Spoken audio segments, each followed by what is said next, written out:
سب تعریف اللہ ہی کو ہے جس نے اپنے محبوب بندے محمد صلی اللہ علیہ وآلہ وسلم پر یہ کتاب نازل کی اور اس میں کسی طرح کی کجی اور پیچیدگی نہ رکھی بلکہ سیدھی اور سلیس اتاری تاکہ لوگوں کو عذاب سخت سے جو اس کی طرف سے آنے والا ہے ڈرائے اور مومنوں کو جو نیک عمل کرتے ہیں خوشخبری سنائے کہ ان کے لیے ان کے کاموں کا نیک بدلہ یعنی بہشت ہے جس میں وہ ہمیشہ رہیں گے، اور ان لوگوں کو بھی ڈرائے جو کہتے ہیں کہ اللہ نے کسی کو بیٹا بنا لیا ہے۔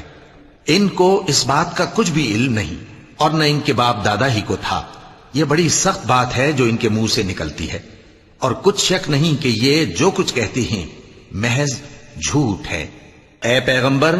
اگر یہ اس کلام پر ایمان نہ لائیں تو شاید تم ان کے پیچھے رنج کر کر کے اپنے تئیں ہلاک کر دو گے۔ جو چیز زمین پر ہے ہم نے اس کو زمین کے لیے زینت بنایا ہے تاکہ لوگوں کی